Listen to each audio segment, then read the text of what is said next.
La Russie ne vient pas en Afrique pour la beauté des yeux des Africains.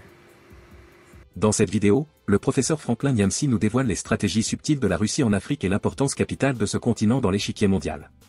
Découvrez pourquoi la Russie choisit de renforcer une Afrique souveraine plutôt que de l'assujettir, et comment cela pourrait bouleverser les dynamiques de pouvoir entre l'Occident et l'Orient. N'hésitez pas à partager votre avis dans les commentaires. La Russie ne vient pas en Afrique pour la beauté des yeux des Africains. Elle ne vient pas pour la beauté de l'Afrique. Elle ne vient pas pour contempler l'Afrique. Et j'aime cela. Je ne veux pas être de ceux qui vont encourager les Africains à être flattés, à l'idée qu'on les aime. On les aime tellement. Non. La quatrième leçon qu'il faut tirer, c'est que la Russie vient en Afrique parce que la souveraineté africaine est un élément essentiel de la souveraineté russe. Je recommence. C'est une idée très subtile qu'il faut maîtriser sur le plan géopolitique. Les Russes ont compris que l'Afrique étant le continent le plus riche en matières premières, si ce continent reste sous le contrôle de l'Occident, les richesses africaines serviront à les écraser en Eurasie. Ça, c'est écrit noir sur blanc dans son grand livre par le géopoliticien et diplomate de renom américain Zbigniew Brzezinski. Je vous invite à lire son livre intitulé « Le Grand Échiquier ». Brzezinski dit que pour les États-Unis, d'ailleurs comme pour la Russie ou pour la Chine, le contrôle du Sud global est une condition pour la victoire sur le front eurasiatique. Il y a un grand duel sur le continent eurasiatique, le duel entre le bloc de l'Ouest et le bloc de l'Est, pour utiliser les termes de l'ancienne guerre froide. Mais chacun de ces blocs a besoin d'un appui en ressources, d'un appui en soutien démographique, d'un appui en relations diplomatiques, d'un appui en lobbying international. Donc, l'Afrique est pour eux un enjeu essentiel. Car en fait, si l'un de ces blocs venait à contrôler l'Afrique, il aurait la puissance nécessaire pour écraser l'autre. Seulement, la Russie ne part pas dans l'idée de vouloir contrôler l'Afrique, mais d'être partenaire d'une Afrique souveraine. D'être partenaire d'une Afrique souveraine. Et c'est là qu'elle fait une différence avec l'Occident. Elle veut être partenaire d'une Afrique souveraine parce que le partenariat engendre une solidarité géopolitique plus durable que la domination, l'hégémonie. Le modèle hégémonique est un modèle qui n'est pas durable. Voilà pourquoi les Africains sont révoltés contre les Occidentaux. Les gens parlent de sentiments anti-français, etc. Mais c'est basé simplement sur des faits. Vous ne pouvez pas voir commercialiser des êtres humains pendant 300 ans. Ensuite, vous les barbarisez, vous les terrorisez par les crimes coloniaux, les crimes de guerre. À peine ils s'en relèvent, vous installez un système néocolonial, vous les massacrez, vous les déportez, vous les pillez, vous les maintenez sous contrôle militaire, sous contrôle monétaire. À un moment donné, il va y avoir une réaction, une réplique, une résistance. Les Russes ont compris qu'il ne faut pas commencer une telle relation avec les Africains, parce que cela signifie qu'il faudrait une révolution africaine anti-russe. Comme aujourd'hui, on a une révolution anticolonialiste, anti-néocolonialiste, anti-impérialiste, le panafricanisme du XXIe siècle africain. Donc, c'est sur la base d'une vision théorique intellectuelle extrêmement pertinente qu'ils choisissent le modèle de la coopération multipolaire. La coopération multipolaire. Ça veut dire quoi? La Russie, c'est un État-continent.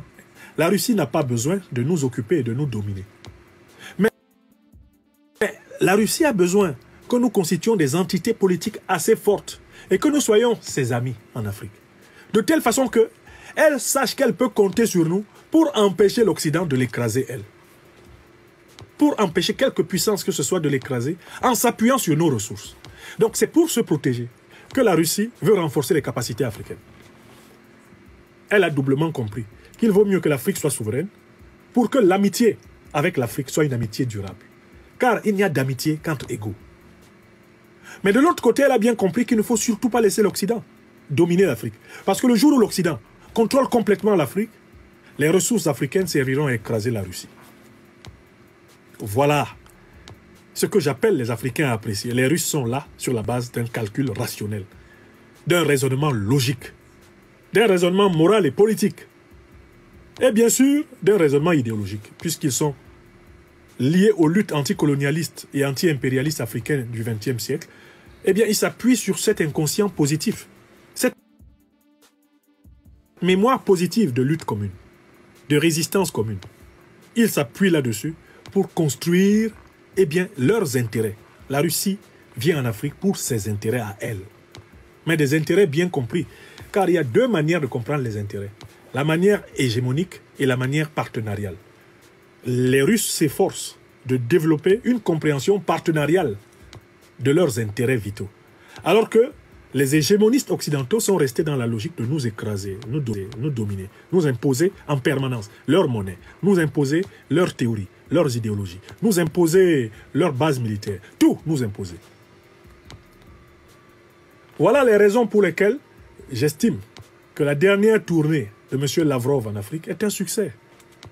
Car en fait, c'est dans la modestie que la grandeur, c'est dans l'humilité que la grandeur, sous sa forme morale, s'affirme.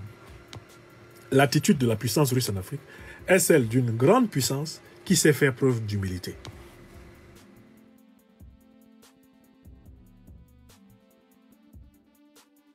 Merci d'avoir regardé cette vidéo avec nous. Le professeur Niamsi nous a offert une perspective riche et nuancée sur les relations russo-africaines. Voici quelques points clés à retenir de cette analyse.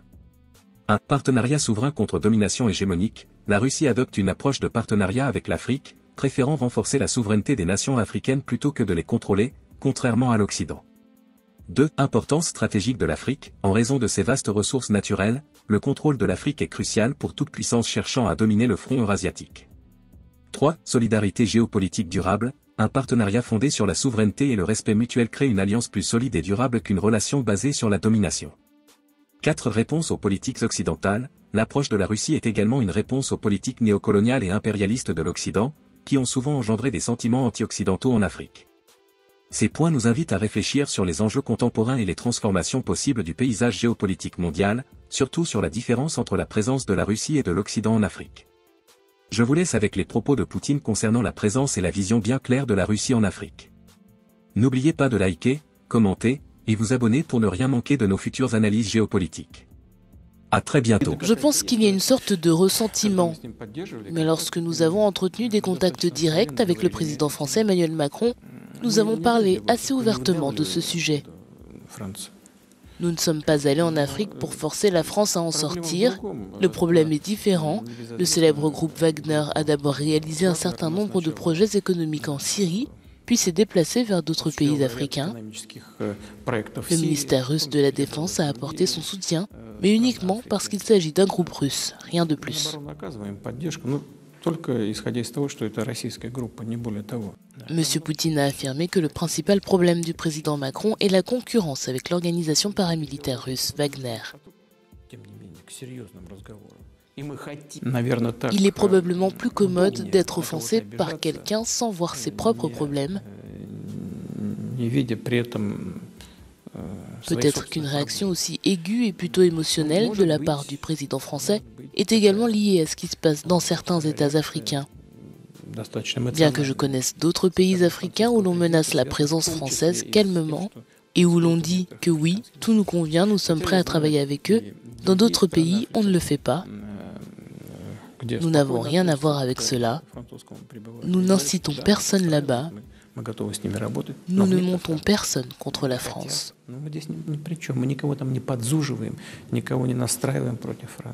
président